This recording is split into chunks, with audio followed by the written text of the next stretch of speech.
हम लोग माधुर कादम्बनी के द्वितीय अमृत वृष्टि के छठे भाग को पढ़ रहे हैं और इस पे हमारा 7वां दिन है। ये अब हम लोग साधु संघ के बारे में चर्चा करेंगे। वेदवादिनी हमें समझाएंगी कि समझाएंगी मतलब नाम याद कराएंगी कि 9 स्टेजेस भक्ति की क्या है।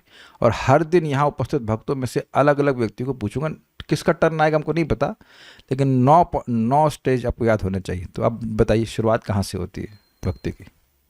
श्रद्धा, साधु संग, भजन क्रिया, ओके, अनर्थ निवृत्ति, निष्ठा, रुचि, आसक्ति, भाव, प्रेम। तो हम लोग कौन से स्टेज पे हैं अभी? आज जो डिस्कशन होगा कौन सा स्टेज है? साधु संग। साधु संघ। तो अब उसको हम लोग आगे पढ़ते हैं। साधु संघ, साधु का मतलब ही सदाचार परायण, भगवान श्री कृष्ण का भक्त। साधु मतलब अच्छा व्यक्ति कौन है? भगवान का भक्त।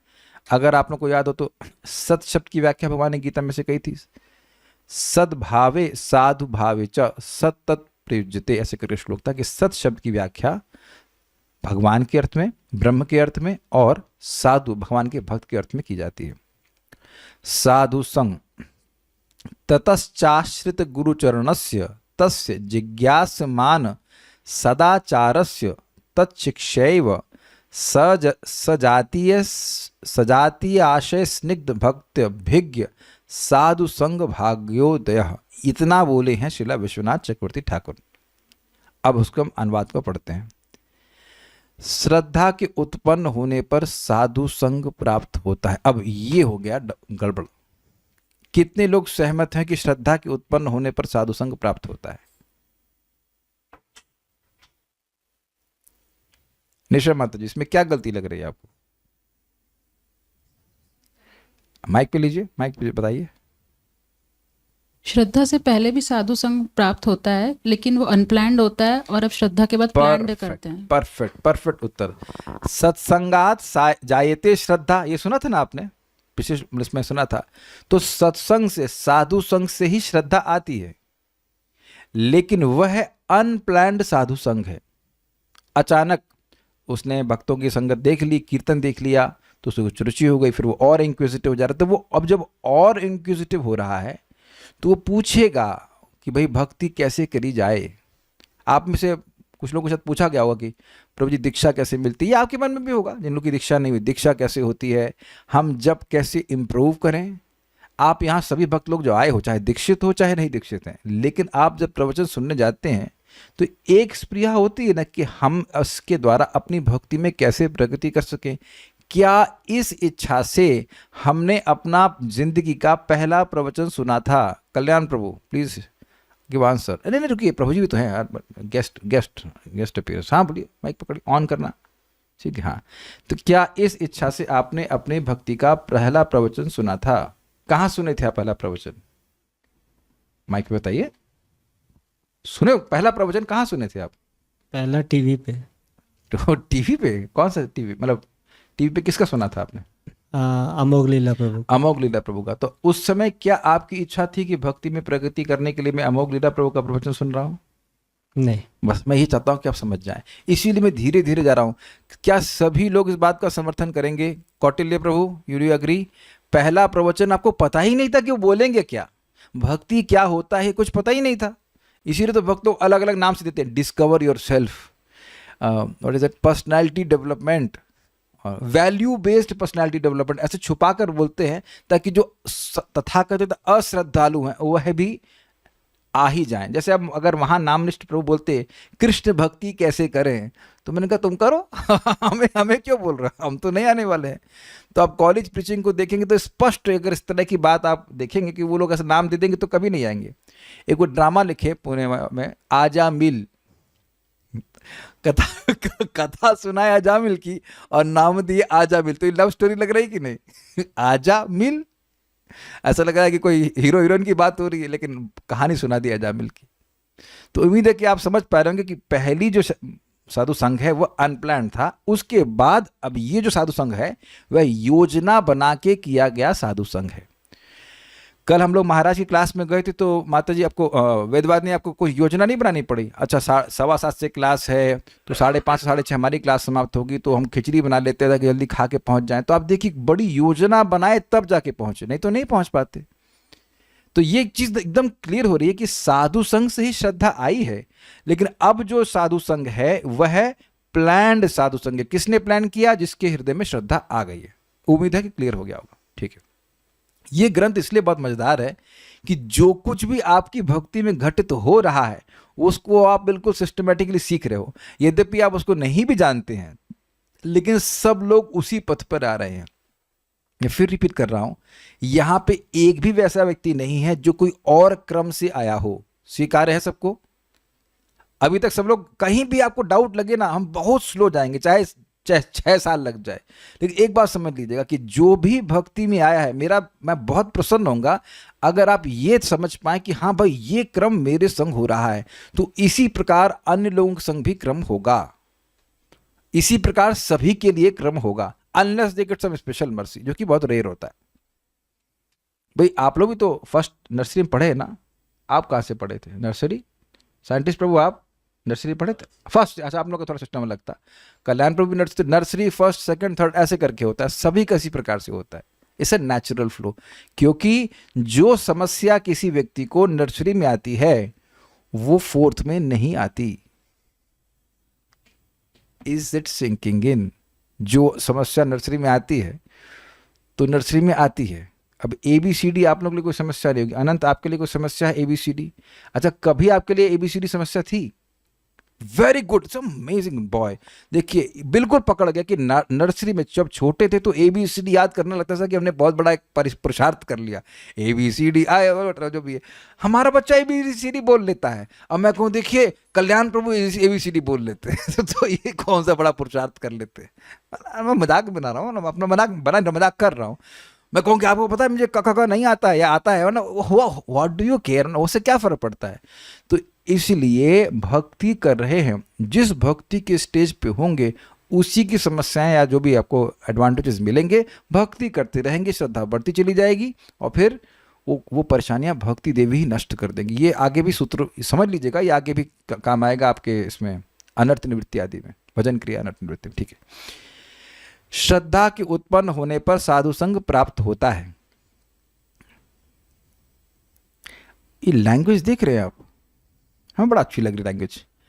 श्रद्धा के उत्पन्न होने पर साधु संग प्राप्त होता है।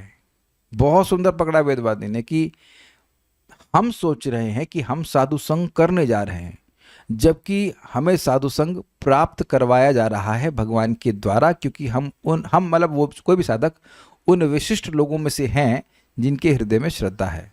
अब कहेंगे ऐसा क्यों? देखिए मैं एग्जाम्पल देता हूं। प्रकाशानंद सरस्वती 60,000 सन्यासियों के सन्यासी गुरु वाराणसी में हैं। स्वयं श्री चैतन्य महाप्रभु कीर्तन कर रहे हैं, सब लोग पागल हुए जा रहे हैं, लेकिन उनके मन में कोई श्रद्धा नहीं है, तो महाप्रभु उनके पास जाके बता भी नहीं रहे। आप साउथ इंडिया में जाके देखिए, वहां लोगों को खुद से दे रहे हैं महामंत्र और कह रहे जाओ तुम भी प्रीचिंग करो ऐसे करके। एक्चुअली बोल भी नहीं रहे, वो पगला जाता है, पागलवादी तो कुछ भी करेगा, जाके लोगों को प्रीचिंग कर रहे हैं। तो देख रहे कैसे भगवान महाप्रभु की कृपा निर्बाध जा रही है। लेकिन वहां वाराणसी में है और एटलीस्ट बाह्य दृष्टि से महाप्रभु ने मायावाद संप्रदाय में दीक्षा ली है, उनसे मिलते ही नहीं है और अपने गृहस्थ भक्त तपन मिश्रा क्या प्रसाद पाते हैं, चंद्रशेखर आचार्य के घर में रहते हैं। Is it not astonishing? भाई भगवान है लेकिन महाभागवत के रूप में भी तो है, कोई प्रीचिंग नहीं करने जा रहे, जबकि वो लोग कितने विरक्त है, सब कुछ है। तो जिन लोगों की श्रद्धा है, भगवान व्यवस्था करेंगे कि उनको साधु संग प्राप्त होता जाए। You will not be left out of sadhu sanga. क्या ये बात आप समझ पाए? भाई बहुत जबरदस्त बात है। आपकी इच्छा है अगर कि भक्तों की संगति प्राप्त हो, तो ऐसा हो नहीं सकता कि आपको साधु संग प्राप्त न हो। ये तो है ही कि साधु संग मतलब साधु संग से कथा सुनने में इच्छा हुई, तो सही बात है, लेकिन इच्छा अगर है, खूब लालसा है, तो भगवान व्यवस्था करते हैं। यही तो कल महाराज समझा रहे थे बहुत सुंदर तरह से कि अगर किसी की भजन की इच्छा है, भक्ति की इच्छा है, खूब बस लालसा की कमी, अगर लालसा है तो भगवान व्यवस्था कराते हैं। ये अपने जीवन में आप देखना। अच्छा, ये बात मैं बोल तो रहा हूं, आप में से किसी भक्त को ऐसा उसका विपरीत हुआ है कि आप भगवान की भक्ति करना चाहते हो और आपको भक्ति करने का मौका नहीं मिला हो? Well, how can you say you are in the class? Is it not? How can you say this? ये नहीं देख रहे जूम कितनी बड़ी सुविधा है, बैठे घर में बैठे बस बटन दबाओ, चालू, भक्तों को संगत चालू। तो श्रद्धा की उत्पन्न होने पर साधु संग प्राप्त होता है। अच्छा, एक और इंटरेस्टिंग बात है कि सबसे कठिन तो श्रद्धा उत्पन्न हुआ ना, क्योंकि ऐसे भक्तों की संगत मुश्किल होती है। लेकिन एक बार इच्छा हो जाए तो अब तो सर्वत्र उपलब्ध है। भागवत में आपके पास घर पे है, घर पे ही नहीं है, फोन में है, पैसे नहीं तो फोन में है। Is it not? Can have it in the phone, सारी सुविधा प्राप्त है। ठीक है। तत्पश्चात भगवान के परम प्रिय भक्त श्री गुरु का श्री चरणाश्रय ग्रहण और उनसे शिक्षा, दीक्षा और भजन शिक्षा प्राप्त की जाती है, और सदाचार आदि शिक्षा के द्वारा सजातीय आशय स्निग्ध एवं भक्ति पथ में अभिज्ञ साधुओं का संग रूप सौभाग्य उदय हुआ करता है। ये तो इतनी सी बात बताई मैं। अब आगे हम लोग नोट्स में पढ़ते हैं क्या है। श्रीला जीव गोस्वामी पाद ने भक्ति रसामृत सिंधु 1.4.15 की श्लोक की टीका में लिखा है, आदौ प्रथमे साधु संग शास्त्र श्रवण द्वारा श्रद्धा तदर्थ विश्वास। आदौ मतलब प्रथमे, प्रारंभ में, साधु संग से शास्त्र श्रवण के द्वारा श्रद्धा उत्पन्न होती है, अर्थात उसके अर्थ में विश्वास होता है। ये तो स्पष्ट है, ठीक है। ततः उसके बाद प्रथमानंतर द्वितीय साधु संगो भजन रीति शिक्षा निबंधना। उसके बाद जो द्वितीय साधु संग होता है उससे व्यक्ति भजन की परिपाटी सीखता है। यानी एक बहुत स्पष्ट अपने को चीज सीखने को मिल रही है। अगर हम साधु संग में हैं तो हमें क्या सिखाया जाएगा? Will answer this, let's say Kalyan Prabhu. Okay भाई, श्रद्धा तो है और शास्त्र सही है, गीता सही है, भागवत सही है। अगर मैं प्रॉपर साधु संग में हूं तो मुझे क्या सिखाया जाएगा? बोलिए। Vaishnav etiquette. Not what I wanted to hear. अभी मैंने एक शब्द यूज किया है तो आप समझ नहीं पाए उसको। भजन रीति, यस, लिखा हुआ सामने, भजन रीति, कैसे जप किया जाए। जैसे मैंने कई बार बताया आप लोगों को, ऐसे बैठे माला ने और जितना पीछे तो ऐसे कभी बताया गया है? कभी ऐसे करने दिया जाता है अनलेस आपका वीडियो ऑफ हो तो आप देख रहे हैं कि अगर कोई भी टीचर, शिक्षा गुरु हो या कोई भी हो, आपको ये नहीं सिखा रहे हैं कि भजन कैसे करना है, then we are not in sadhu संग।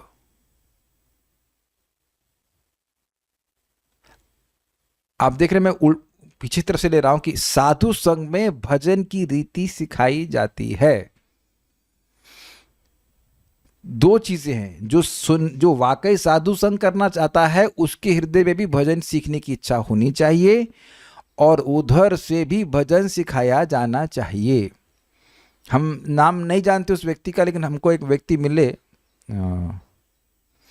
गौशाला में, तो उनको कहीं कोई भक्त मिले, कहे कि, मैंने कहा आप परम पूज्य राधा गोविंद महाराज जी के प्रवचन सुनिए, ये सीरीज है। तो उनको बोला कि नहीं, आप योग्य नहीं है सुनने के लिए। तो मैंने क्या कान नहीं है क्या?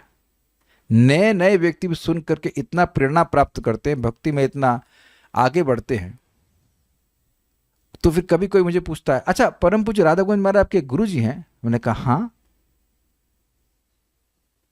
तो अब वो गुरु का तुरंत अर्थ ले लिया, अच्छा दीक्षा गुरु लिया ना, परम पूज्य राधानाथ महाराज मेरे दीक्षा गुरु हैं। लेकिन अब मैं राधानाथ महाराज के प्रवचन को ऐसे व्यक्ति को क्यों बताऊंगा जिसको अंग्रेजी आती ही नहीं? तो भाई दो प्रमुख शिक्षा गुरु हैं, परम पूज्य राधा गोविंद महाराज, परम पूज्य राधानाथ महाराज, दोनों ही मेरे शिक्षा गुरु हैं। बट क्या मैं अपने शिक्षा गुरु के प्रवचनों के बारे में किसी दूसरे को नहीं बता सकता हूं? जस्ट सी, उस जो व्यक्ति प्रश्न कर रहा है उसको यही सिद्धांत क्लियर नहीं हुआ कि गुरु का मतलब शिक्षा गुरु और दीक्षा गुरु एक ही होते हैं, उनमें कोई भेद नहीं है। हमें तो दोनों की शिक्षाओं में कोई भेद नहीं दिखता, होना ही नहीं चाहिए ना। 1+1 2 हर टीचर वही सिखाता है ना। How can be different? थोड़ा स्टाइल अलग हो सकता है, स्टाइल अलग हो सकता है, लेकिन क्या हमारे गुरु महाराज बोल रहे हैं कि नम्र ना बनो? या परम पूज्य राधा गोविंद महाराज बोल रहे हैं? दोनों ही तो बोल रहे हैं नम्र बनो, नम्र बनो। वो अलग बात है कि मैं बन नहीं रहा हूं, लेकिन गुरु जी तो यही बोल रहे हैं नम्र बनो, डिसिप्लिन हो। दोनों लोग यही बोल रहे हैं। इसका मतलब है जो व्यक्ति प्रश्न कर रहा है उसको ही शिक्षा ठीक से नहीं दी गई है, बिकॉज वो अदरवाइज सीख ही नहीं सकता। आप मेरी बात समझ पा रहे हैं? यू कैन नॉट थिंक, ये गुरु का डिस्टिंक्शन हो ही नहीं सकता है अगर ऊपर से कुछ गड़बड़ ना हो रही हो। It is not possible. अगर मैं आपको समझाता रहूं बार बार कि देखो शिक्षा गुरु दीक्षा गुरु में कोई भेद नहीं है, कि चैतन्य चरितामृत में स्पष्ट लिखा हुआ है, तो फिर आप कैसे भेद देख सकते हो? बताओ कैसे? जब बार बार हैमर यही किया जा रहा है तो व्यक्ति इसी प्रकार से समझ जाएगा नहीं सारे गुरु आदरणीय है। तो भजन की परिपाटी होनी चाहिए। जैसे कि परम पूज्य राधानाथ महाराज ने अपने एक शिष्य को बोला कि उनके गॉड ब्रदर थे महाराज जी के, तो बोले कि if you serve him I will millions of times more pleased. So इसी उससे शिष्य को शिक्षा प्राप्त हुई कि केवल अपने गुरु की सेवा नहीं करनी चाहिए, उनके गुरु भाई हैं उनका भी आदर करना सीखना चाहिए। I hope it is very clear. तो आप ये देख रहे हैं कि इस बात से महाराज सिखा रहे हैं ना कि भजन की परिपाटी कैसे होती है। आप अगर वैष्णव टिकट सीखना चाहते हैं, अगर अंग्रेजी जानते हैं, आप महाराज के लेक्चर सुनिए, इतनी सूक्ष्म बातें समझ में आती हैं कि कैसे व्यक्ति को आचरण करना चाहिए, कैसे नाम में हम प्रेम जागृत कर सकते हैं। बहुत सारे, एक सिंपल सी बात बता रहा हूँ भजन की परिपाटी में। एक भक्त ने पूछा कि भगवान का नाम हम हृदय से कैसे जप कर सकते हैं? क्या उत्तर है? किसी को याद है? Please type it out. अब आप कहेंगे अरे अभी तो हमारे हृदय सब सूखा सूखा है, ड्राई माल, तो इसमें कैसे हम हृदय से जप कर पाएंगे? तो महाराज ने बड़ा सुंदर उत्तर दिया कि देखिए हृदय हमारा इच्छाओं का स्थान है। यस, इच्छा आती है ना हृदय से। तो अगर हमारी इच्छा है कि हमारा हृदय शुद्ध हो जाए, तो उस इच्छा से अगर आप जप कर रहे हो तो वो आप हृदय से ही जप कर रहे हैं। Is it not very nice answer? क्या इससे सभी लोग रिलेट कर सकते हैं? मैं कहूँ नम्रता में करना चाहिए तो कहेंगे नम्रता तो नहीं है। चलो ठीक है, कितने लोग नम्र हो गए हैं? I mean just wanted to know. अच्छा, कितने लोग का लास्ट 24 आवर्स में या 48 आवर्स में, एक हफ्ते में, चलो एक हफ्ते में किसी से कोई झगड़ा, कोई बहस, कोई कुछ नहीं हुआ? तो कुछ ना कुछ तो हो जा रहा है। प्रो जी सब क्या बातें कर रहे हो, सब तो पता ही है आपको। तो अब आप देख रहे हैं कि वह भी कठिन है। लेकिन अगर मैं ये कहूँ कि आप माला इसलिए पकड़ के बैठिए कि आपका हृदय शुद्ध हो जाए, तो क्या ये कठिन है? कितने लोगों को कठिन लग रहा है इस इच्छा से जप करना? तो अब देखिए कि गुरु ने ये बात बोली, कितना इजी हो गया मेरे लिए। आप में से कोई व्यक्ति हाथ खड़ा कर दे कि किसी को ये आइडिया कभी भी आया था। मैंने जब पहली बार सुना रिकॉर्डिंग वाज अमेज्ड कि भाई ये तो बड़ा आसान है। Chant from the heart means you chant with a desire. The heart is the seat of all your desires. अब पॉइंट क्या है ना, कई बार हम लोग चीजें शेयर कर देते हैं, सुन लेते हैं, लेकिन उस पर मेडिटेट नहीं करते। कल मैंने महाराज से पूछा, परम पूज्य वृंदावन चंद महाराज से पूछा, महाराज जी ये स्वाभाविक की श्रद्धा आपने बताया कि भाई जो निसर्ग से उत्पन्न हो, पैदा होते ही हो, तो ये कैसी होगी? तो भक्तों की संगत से होगी। तो महाराज फिर तू कैसा टीचर है? तो कैसा टीचर है? जानते नहीं, जन्म जन्मांतर सब कुछ संस्कार होते हैं। मुझे पता था, लेकिन मैं फिर से महाराज से कंफर्म करना चाह रहा था। डांट खाने में क्या दिक्कत है? कोई प्रॉब्लम नहीं। फिर महाराज से पूछा, मैंने कहा महाराज जी ये बताइए कि मतलब ये प्रश्न है, बड़ा उलता हुआ प्रश्न है, कि आने वाला माधुर्य कदम में पढ़ रहा है कि जब हम लोग शरणागत हो रहे होते हैं, तो ये शरणागति के प्रोसीजर में व्यक्ति जब भगवान को, गुरु को आत्मसमर्पण कर दिया, तब उसको विषय संग्रह क्यों होता है? उसको कभी विषय क्यों दबा देते हैं? तो महाराज ने बड़ा सुंदर उत्तर दिया, मजा आ गया सुन करके, इट्स अमेजिंग। उन्होंने कहा कि शरणागत है तो क्या उसको विषय दबा सकते हैं? इसका मतलब है कि वह अभी शरणागत हुआ नहीं है। और उसको मैं सोच रहा था कि भाई ये is just this much, nothing more he spoke. तो मैंने कहा हाँ भाई, कोई सूर्य के सामने है, तब क्या कोई तरीका है कि उसको अंधकार दबा दे? यानी कि अगर वो अंधकार का अनुभव कर रहा है, इसका मतलब वह सूर्य के सम्मुख हुआ नहीं है। तो जितनी मात्रा में वो सूर्य के सम्मुख होगा, उतनी मात्रा में अंधकार का कोई प्रश्न ही नहीं बनता है। Make sense? तो ये सारे एग्जाम्पल मैं क्यों दे रहा हूं? ये समझाने के लिए कि गुरु का कर्तव्य है कि वह भजन की परिपाटी सिखाए। एक प्रश्न और भी होगा कि काहे कर्तव्य है? क्योंकि उसका भी यही अनुभव है, उसको भी सिखाया गया है कि भजन कैसे करते हैं। हाँ, एक बात मुझे याद आ रही है। एक भक्त थे भरतपुर में, तो हम लोग कार्यक्रम के लिए गए तो ऑल्टर सजा हुआ था, तो फूल ऐसे अर्पण कर रहे जैसे फल अर्पण करते हमने कह रहे भगवान को खिला नहीं रहे हो, फूल भगवान को ऐसे रखते हो, सजा करके रखा जाता है। दिस इज हाउ परंपरा इज टेकन फॉरवर्ड। भजन कैसे किया जाए, जैसे अब आप लोग समझते हैं भाई वो डाल लिया, उसमें नमक में डाल दिया और थोड़ा सा एक चम्मच टेस्ट कर लिया, ठीक है, तो भगवान को अर्पण कर देना चाहिए, है ना दीक्षा माता जी? ऐसे करते हैं ना, भोग लगाते हैं भगवान को, नहीं? तो आप जान रहे कि भजन की यह परिपाटी नहीं। मैं बहुत सिंपल सिंपल बातें बता रहा हूं। मुझे याद है कि परम पूज्य गोपाल कृष्ण महाराज जी ट्रेन से कहीं उतरे थे और उस वक्त मैं भी स्टेशन पे था। हाँ, मुझे याद है, अच्छे से याद है। मैं कानपुर से महाराज आ रहे थे तो मैं भी आ रहा था वहाँ पे उसी ट्रेन से। तो भक्तों ने भगवान को माला पहनाई, तो फूल कुछ गिर गए, तो महाराज रुके और बोले फूलों को उठाओ। तो अब ये भजन की एक शिक्षा हुई कि नहीं? Apart from class also he teachers, नहीं ये भगवान को अर्पित फूल हैं, ये पाँवों में नहीं आने चाहिए। तो मैंने कई एग्जाम्पल आपको दिए कि आप ये देख सकते हैं कि दीक्षा से गेम ओवर नहीं होता। केवल दीक्षा से काम नहीं चलेगा। मंत्र दे दिया जाए, लेकिन मंत्र का उच्चारण कैसे करना है, क्या क्यों करना है, वो सब बातें सीखनी होती हैं। उसके साथ वैष्णव से कैसे आचरण करना चाहिए, कैसे भक्ति के जीवन जीना चाहिए, कैसे सदाचार का पालन करना चाहिए, ये सब सीखना होता है। तभी कहा जाएगा कि हम साधु संग में हैं। मैं ये सब बातें, ये बात कहने के लिए सारी बात कही कि अगर कोई व्यक्ति शिक्षा में इंटरेस्टेड नहीं है तो वो बेसिकली साधु संग नहीं कर रहा है। और देखा जाएगा कि कुछ दिन के बाद उसको वो ढीला होने लग जाते हैं। दीक्षा लेने के बाद भी लोग ढीले होने लग जाते हैं। एक माता जी हमारे ग्रुप में है, मैं नाम नहीं रख रहा हूँ, लेकिन वो बोले कि उनकी दीक्षा 8 साल पहले हो गई थी, गौड़िया मठ से ली थी दीक्षा, लेकिन जब भक्तों की संगत में यहाँ पे आई, सुन रही कथा, तब वह बहुत दृढ़ता से 16 माला जप कर रही हैं। तो मैं बार बार एम्फेसाइज कर रहा हूँ कि कहीं किसी के मन में डाउट ना हो जाए कि मैं केवल दीक्षा लेकर के मुक्त हो जाऊंगा। आप इतना कैसे बोल सकते हैं? तो जो गुरुजी बोल रहे हैं उसको रिपीट नहीं कर सकता। हमारे गुरुजी तो बड़े स्ट्रिक्ट है, एकदम दीक्षा के पहले ही बोल दिए थे, don't think that diksha will liberate you. उसी दिन बोल रहे थे, उसी दिन। So we need to learn a lot. आप लोग हो सके तो महाराज जी का एक सीरीज है 24 गुरु, परम पूज्य राधा गोविंद महाराज का, उसमें देखिए महाराज कैसे शिक्षित शब्द की व्याख्या कर रहे हैं। शिक्षा लेनी होती है, शिक्षा लेनी होती है। तो ये बहुत इंपॉर्टेंट है। भजन रीति की शिक्षा को प्राप्त करना होता है। तो ये साधु संग मतलब भजन रीति का शिक्षा, कैसे भजन करना है, कैसे सेवा करनी है। इस पे दैवी शक्ति माता जी ने बहुत सुंदर बात कही। मैं सिंपल सा प्रश्न को क्या कि जब हम कृष्ण के दास हैं, अब सिंपल इंक्विजिशन, कि जब हम कृष्ण के नित्य दास हैं तो गुरु की क्या जरूरत है? Not challenge way, not please challenging में नहीं पूछा था मैंने, एक मन में जिज्ञासा होती है ऐसा क्या जरूरत है। तो उन्हें बहुत अच्छा उत्तर दिया कि देखिए आप और मैं कृष्ण के दास तो हैं, लेकिन गुरु आपको ट्रेनिंग दे रहे हैं कि आप सेवा ठीक से कैसे करें, अपराध ना करें। क्या आप इस बात को स्वीकार करते हैं सभी लोग? कभी भी कोई प्रामाणिक गुरु है तो उसका मन में बस यही है कि कैसे इसकी सेवा रिफाइंड हो जाए। अच्छा, एक और मजेदार बात है, इस पे हैंड रेस करवाया जाएगा। कितने लोगों का यह अनुभव है कि जब आप अपने आचरण को आज से 5 साल पहले पीछे देखते थे, अगर 5 साल से पहले भक्ति कर रहे हैं तो उस वक्त अब अनुभव करते हैं कि आप उस समय बहुत ग्रॉस बिहेव करते थे, ग्रॉसली। ओहो, ये लोग तो सब समझ ही नहीं पा रहे हमारी बात। Okay, this is very nice, this is very good.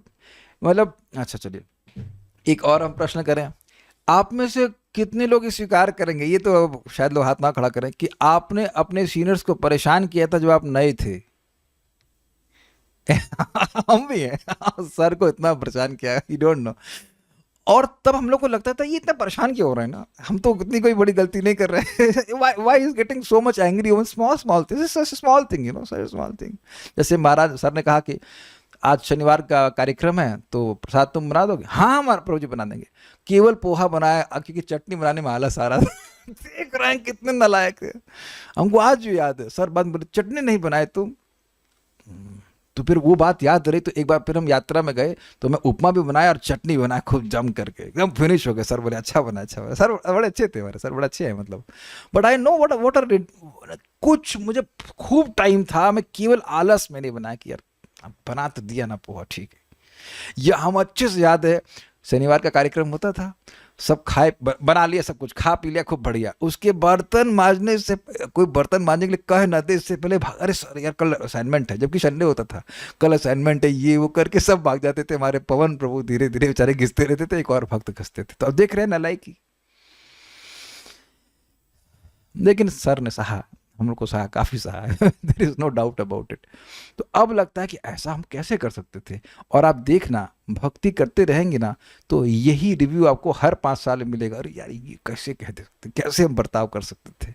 And at that time, at your stage, at any stage, you feel I am okay, I am good.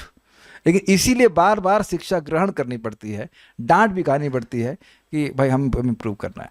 ठीक है, कह रहे हैं कि प्रभु जी कोई व्यक्ति किसी दूसरे को सही प्रकार से भजन करना सिखा रहे हैं परंतु स्वयं उसको फॉलो नहीं कर रहे हैं, तो क्या वो साधु संग होगा?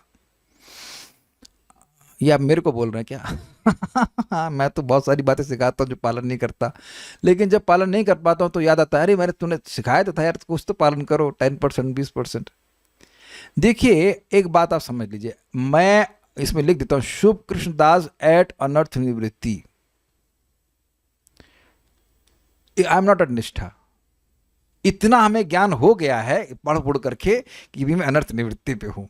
तो मेरा ऊपर नीचे होता रहता, मतलब कभी अच्छा हो जाएगा, कभी एकदम अच्छा हो जाएगा, कभी नहीं होगा। I am hanging, I am just बस इतना ऐसे लाइक पकड़े हुए हैं गुरु जी के चरणों को, भाई मतलब उन्होंने बोल दिया 16 माला करना तो उतना करना, इतना पकड़े हुए हैं बस। तो इतना आदर्श प्रस्तुत कर पा रहे हैं। क्या आदर्श प्रस्तुत कर पा रहे हैं? खाई में नहीं गिरे हैं पकड़े हुए किसी तरह से कि भाई गुरु जी ले जाए, और कुछ नहीं कर रहे हैं। ये हम मतलब उठने का ऐसे प्रयास भी नहीं कर रहे हैं कि इतनी मसल नहीं बनी है। We are all struggling and that is the example we are supposed to set, that we are struggling. If you are better than this, that's very nice. But Radhe Shyam Prabhu का एक प्रवचन है, मुझे याद नहीं आ रहा कौन सा, लेकिन मैं एकदम स्पष्ट सुना उसको कि इट इज वेरी डिफरेंट, निष्ठा is very far and he's honest about it. A sadhu is honest. Nishtha means every day your chanting will be good, no distractions, nothing. ये है तो है, क्या कर सकते हैं। उनका शब्द इस प्रकार से था कि a person can hear Bhagavatam attentively, Prabhupada ji का शब्द है, who's pure in mind. A person can be pure in mind who's pure in actions. तो प्रभु जी बोल रहे थे कि it is difficult to be pure in mind but at least we can be pure in actions, very honest way. परम पूज्य कदमकानंद महाराज इस प्रकार की बात बोलते हैं, महान भक्त अपने दोषों को देख पाते हैं। एक्चुअली दिस इज, ये भगवान दिखाते भी हैं। थोड़ा सा भी दोष होगा ना उनको, अरे तो गंदा है। जिसका घर बहुत गंदा होता है कहता है ओके है, जिसका घर साफ होता है उसके जरा सा भी वो दूषण देखता है तो इसे हमारा घर तो गंदा है, ऐसा करके। This is there humility, honesty. Although आप देखेंगे कि प्रभु जी निरंतर 24 घंटे भगवान की सेवा में लगे रहते हैं, 24 आवर्स प्रीचिंग, सेवा, बहुत सेवा करते हैं। बहुत सेवा नहीं, सेवा ही करते रहते हैं। Still out of humility he feels कि देयर आर सम कंटामिनेशंस व्हाटएवर। ये साधु इस प्रकार से कभी नहीं बोलेंगे हम परफेक्ट हो गए, कभी नहीं बोलेंगे, कभी कोई साधु नहीं बोल सकते इस तरह से। अब एक प्रश्न यहां पे आ रहा है कि क्या वह साधु संग हो रहा है? भगवद गीता 9.30 किसको पता है? अपि चेत सुदराचारो भजते माम अनन्य भाग साधुरेव स्वमंतव्य सम्यक व्यवस्थितो हिसा। आप भक्ति क्या कहते हैं, भक्ति वृक्ष के 8वें अध्याय को पढ़िएगा, उस पर प्रपाद कोट करते हैं, कह रहा है कि कोई व्यक्ति के मन में ये निष्ठा है, फिक्स है कि भगवान की भक्ति करके सारी सिद्धि मिल जाएगी, लेकिन वो अब कुछ दुराचार भी उसके मन में आचरण में दिख रहा है, फिर भी उसके संग से हमको भक्ति मिल जाएगी।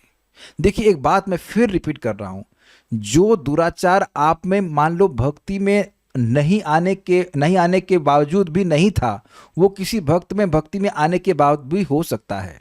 मैं फिर रिपीट कर रहा हूं कि मान जैसे मैंने कभी शराब नहीं पी, चलो नहीं पी है, नहीं पी तो नहीं पी। अब कोई व्यक्ति, मैं भक्ति में नहीं भी आया तो भी मेरे शराब कोई प्रॉब्लम नहीं है, लेकिन कोई व्यक्ति भक्ति में मुझसे पहले आए हुए हो सकते हैं, लेकिन उनके पिछले संस्कार की वजह से शराब एक उनके लिए अड़चन हो सकती है। लेकिन इसका मतलब यह नहीं है कि वो मुझे गलत बता रहे हैं। ऑब्वियसली आप शराब पीने वाले से कहते हो ना आप क्लास सुनोगे, लेकिन एक बात मैं को बता रहा हूँ कि अगर वो कहता है, मान लो कोई शराब पीकर बोले कृष्ण भगवान है, तो आप क्या बोलेंगे? तुंग विद्या माता जी, कोई घर में आपके शराब पीता हो और बोले कि हाँ कृष्ण भगवान है, तो आप झगड़ा करेंगे उससे। महाराज कहते हैं अगर चोर कहे कि हिमालय नॉर्थ में है, तो कहेंगे तुम चोर कैसे सही बोल सकते हो? तो उतने अंश को तो ग्रहण करना पड़ेगा। ये मेरी थिंकिंग चेंज हुई है। परम पूज्य वृंदावन चंद्र महाराज बोले कि सारग्राही होना चाहिए, मधुकर की वृत्ति होनी चाहिए। भाई वो आचरण गलत, चलो उसका गड़बड़ भैया, वो कुछ भी बोल रहा है, लेकिन कुछ भी कर रहा है, लेकिन वो बोल तो सही रहा है ना, उसको तो आप नहीं काट सकते हो ना। उसमें बहुत सारे कांटे हैं, लेकिन फूल तो स्वीकार कर सकते हैं ना आप। Is not very wonderful idea? कोई बहुत अच्छा सदाचारी व्यक्ति है, वही प्रकाशानंद सरस्वती, और बोल रहे हैं चैतन्य चैतन्य चैतन्य, तो ऐसे चैतन्य को लेके करेंगे क्या बताइए? ऐसे व्यक्ति का प्रवचन सुनने से फायदा क्या होगा? तो आपको ध्यान देना होगा कि हर व्यक्ति आचरण अच्छा नहीं करेगा। ये अब आपने बोला है तो मैं बोल ही रहा हूं, क्या आप में या मुझ में गुरु की योग्यता है? नहीं है। देखो निशा माता जी कह रही नहीं है क्योंकि समझ रही है भाई शास्त्र में निपुण होना चाहिए, उसे भगवान का अनुभव होना चाहिए, इसलिए मन बिल्कुल भौतिक भोगों से विरक्त होना चाहिए। अब मुझसे पूछेंगे तो बिल्कुल नहीं है, तो कहेंगे आप कर क्यों रहे हैं? आमार आज्ञा गुरु हैया तार ए देश, we are following under the instruction of Shriman Chaitanya Mahaprabhu, not that we are qualified to be gurus, at least I am talking about myself. It's not easy, जो भी आप आगे सुनने वाले हैं। तो अगर मान लीजिए कोई कहे कि सुबह उठ के जप करना है और मान लो वो ना उठ पाए, तो आप उसके आचरण को देखेंगे कि सुबह उठ के जप करेंगे? हमको अच्छे से याद है कि जीवा इंस्टीट्यूट में गए थे और वहाँ पे जो आयुर्वेद की मैडम थी, तो हम लोग को समझा रही थी कि राजमा से, छोले से, मतलब ये सब खाने से मतलब वायु बढ़ जाती है। अगले दिन कहीं अरे बड़ा पेट में दर्द हो रहा है, क्यों? राजमा खा लिया। तो अब तुम डॉक्टर बनी घूम रही हो, हमको शिक्षा दे रही हो, तो अब हम उसकी बात को ना माने? तो आप समझ गए ना बात? जो बात बोल रहा है अगर वो सही दिख रही तो वो स्वीकार कर लीजिए। और देखिए एक और भी बात है, अब अगर कोई व्यक्ति बिल्कुल आचरण नहीं कर रहा है तो आपकी श्रद्धा भी नहीं बनेगी, तो जबरदस्ती कोई ऐसे व्यक्ति के प्रति आप समर्पित भी मत होइए। Is it okay? You are not forced. एक हमारे ग्रुप में माता जी हैं, तो कहीं हफ्ते में एक बार प्रवचन सुनने जाती हैं। अब उनको प्रवचन नहीं अच्छा लग रहा है, जो भी कारण है, तो वो व्यक्ति बोला तुम मेरे प्रति शरणागत नहीं हो, इसलिए तुमको मेरा प्रवचन अच्छा नहीं लग रहा है। It is not like that my dear devotees. आपको प्रवचन अच्छा लगता है इसलिए शरण में जाते, इसीलिए बात पूछते हैं। ऐसे मैंने महाराज जी से प्रश्न किया, इतना सटीक उत्तर दिए, तो मैं संतुष्ट नहीं होऊंगा? शास्त्र के अनुसार है और उसके बाद एकदम सटीक उत्तर है, तो अब बताइए कि क्या महाराज को फोर्स करना पड़ता है कि मैं की बात मानूं? कुछ समझ पा रहे हैं मैं क्या कह रहा हूं? मैं परम पूज्य वृंदावन चंद्र महाराज से कोई प्रश्न कर रहा हूं, कभी भी करता हूं, तो मुझे एकदम परफेक्ट उत्तर मिलता है। कभी कभी तो उत्तर मैं समझ नहीं पाता, मैं सोचता हूं तब समझ में आता है कि महाराज क्या कह रहे हैं, लेकिन विश्वास होता है ना कि हाँ शास्त्र से बोल रहे हैं। तो क्या मैं महाराज के प्रति जो मेरी श्रद्धा है वो फोर्स्ड है? Can you force it? कभी आज तक आपने सुना है कि श्रद्धा फोर्सफुली उत्पन्न करी जा रही किसी व्यक्ति में? यू नेचुरली फील हाँ ये सही बात बोल रहे हैं, ये I can link with it, इससे मेरी इस भक्ति में लाभ हो रहा है। अगर मैं भजन रीति की शिक्षा प्राप्त करना चाहता हूँ और कोई व्यक्ति मुझे दे रहा है ठीक से, तो क्या कोई फोर्स होगा उसमें? नहीं, हमको अच्छा लग रहा है, हमको सिखा रहे हैं, हम सीख रहे हैं और सीख करके हमको लाभ हो रहा है। Is it okay? तो उसमें फोर्स नहीं है। अगर आपको कहीं महसूस हो रहा है किसी के भी प्रति बार बार फोर्स महसूस हो रहा है, तो फिर नहीं। एक बहुत सूक्ष्म बात बताता हूं। एक संत के बारे में एक व्यक्ति ने परम पूज्य वृंदावन चंद्र महाराज से पूछा कि क्या हमें इनका प्रवचन सुनना चाहिए, क्या ये शुद्ध भक्त हैं?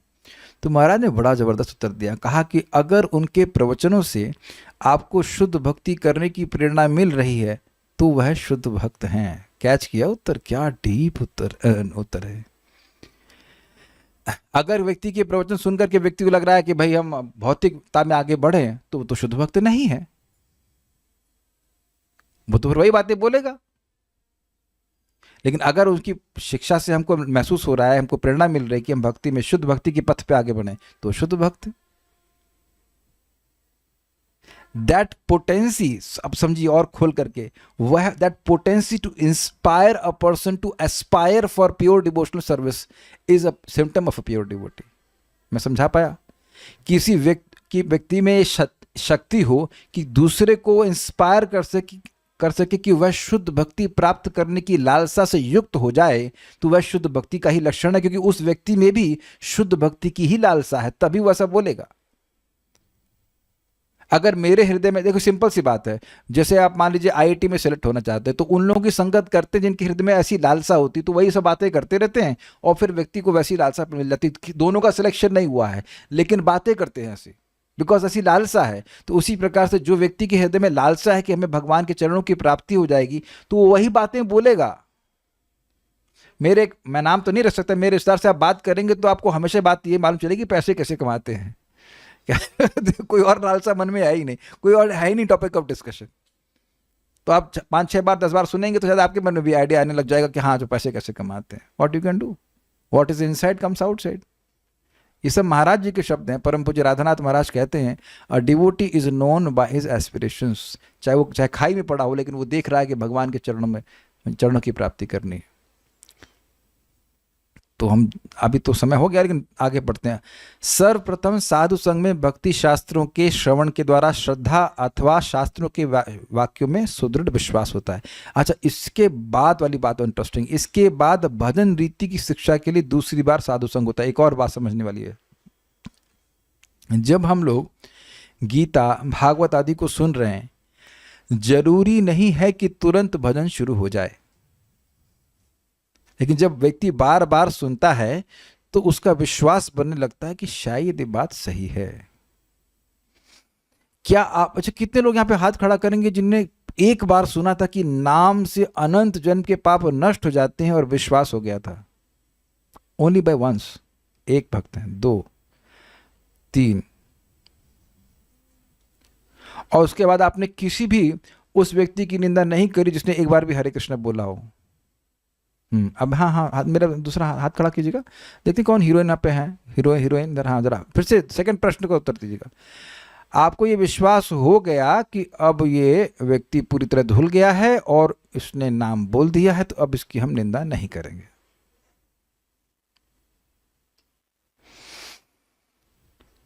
एक वक्त ने हाथ खड़ा किया, नहीं अच्छा वो भी नीचे कर लिया। मैं फिर से पोलिंग शुरू हो रही है।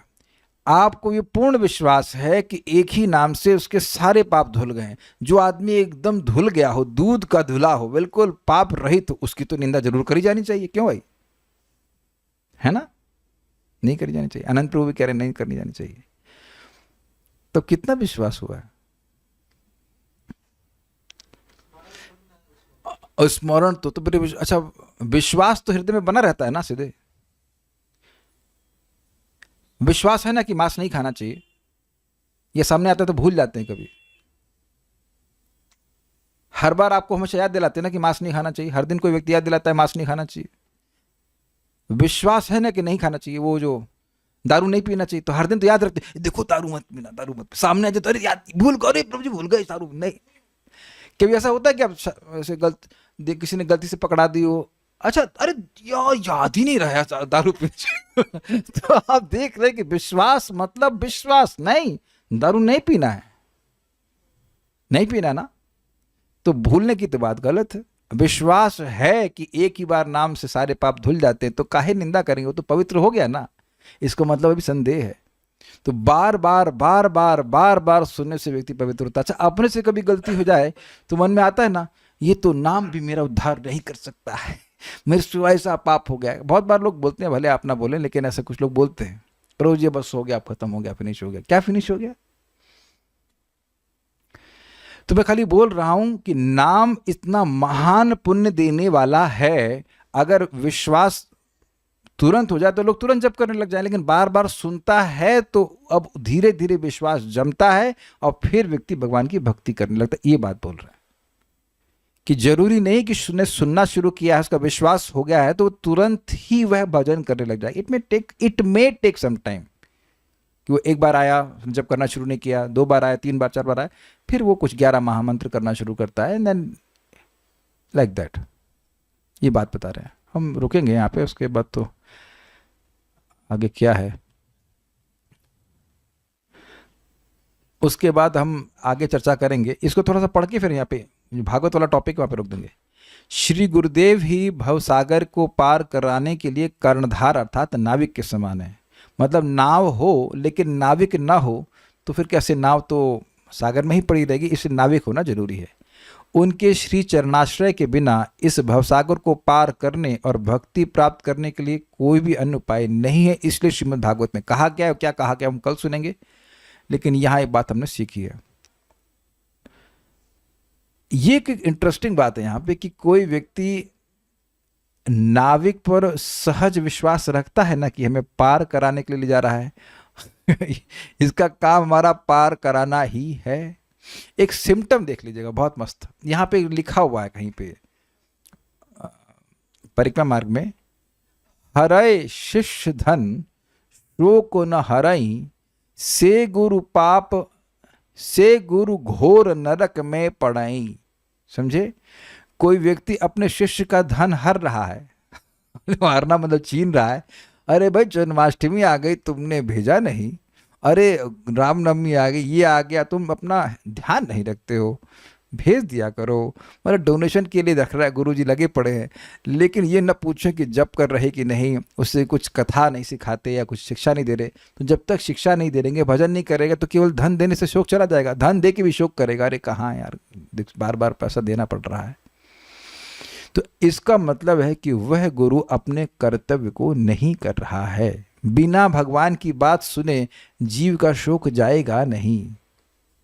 तो कोई गुरु अगर ऐसा नहीं कर रहे हैं तो स्पष्ट समझना चाहिए कि वो गुरु हमने गलत स्वीकार किए।